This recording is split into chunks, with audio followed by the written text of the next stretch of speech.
कई साल पहले तिरुनगर एक नगर में था पटेल, जिसके पास था एक साड़ी की दुकान।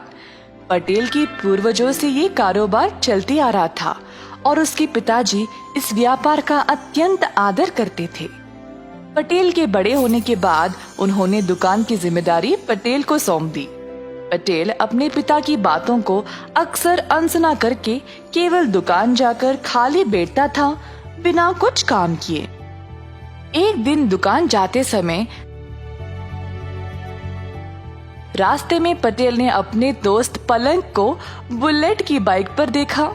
उस समय से पटेल भी बुलेट के सपने देखने लगा। वाह, काश मेरे पास भी बुलेट होती, मैं भी लाऊंगा और गली गली घूमूंगा। पर तभी पटेल को ये एहसास हुआ कि बुलेट खरीदने के लिए उसके पास उतने पैसे नहीं थे। निराश होकर वह दुकान पर बैठा रहा, जब अचानक से उसको एक विचार आया। उसने अपनी दुकान के 3 कर्मी को बुलाया।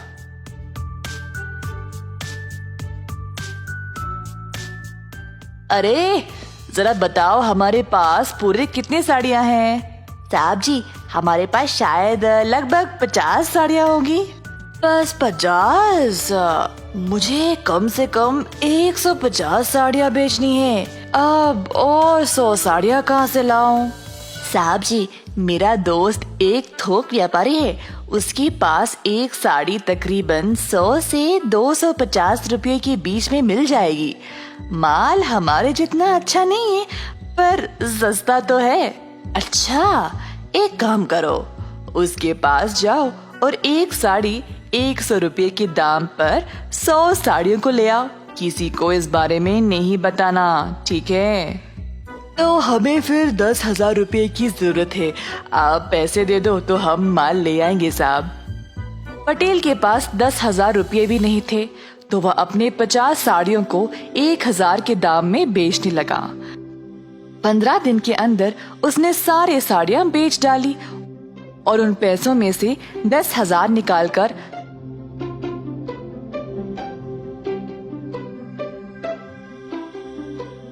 100 और साड़ियां खरीद ले आया। पटेल ने अपनी दुकान को ऐसे सजाया जिससे लोग आकर्षित होकर उसके दुकान पर आने लगे। एक साड़ी 1,000 रुपये के दाम पर खरीदने लगे। 1,50,000 कमाने के बाद पटेल ने अपनी मनपसंद बुलेट खरीद ली। एक दिन पलंग और उसकी पत्नी मनीषा बाहर जा रहे थे। रास्ते में मनीषा ने एक आदमी को साइकिल पर साड़ियां ले जाते हुए देखा। साड़ी वाले को रोककर पूछा, भैया कितने में बेच रहे हो? 100 रुपये में एक साड़ी मैडम। अच्छा, जरा मुझे दिखाओ। साड़ियों को देखने के बाद दोनों पलंग और मनीषा हैरान होकर एक दूसरे की ओर देखने लगे। सुनिए जी, पिछली बार मैंने ऐसी ही साड़ी पटेल की दुकान से 1,000 रुपये में खरीदा था।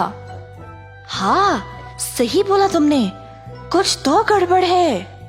ऐसा कहकर पलंग और मनीषा ने साड़ी वाले को बाजार में लाया और सब लोगों को जमा किया।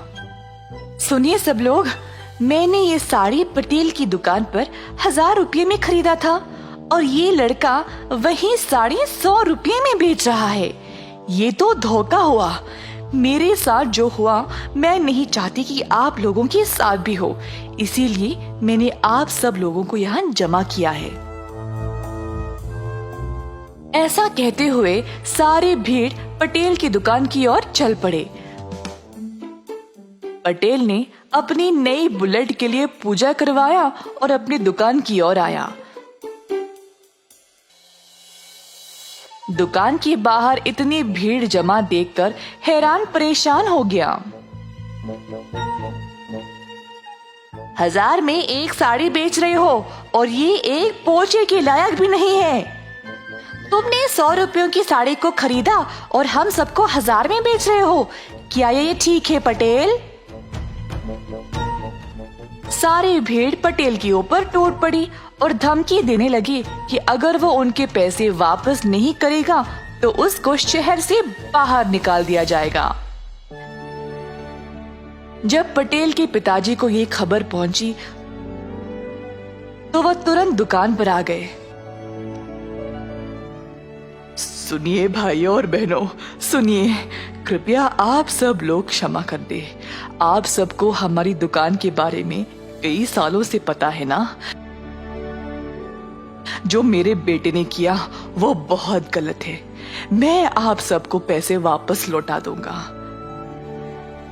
क्षमा करें। ऐसा कहते हुए पटेल के पिता ने सबको एक एक करके पैसे लौटा दिए।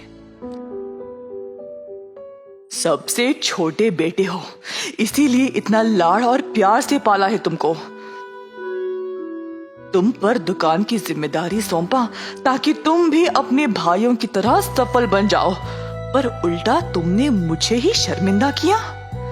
अगर मेरी एक भी बात मानते तो आज ये नौबत नहीं आती। उस दिन पटेल ने अपना सबक सीख लिया और ऐसी गलती दोबारा जिंदगी में नहीं दोहराया।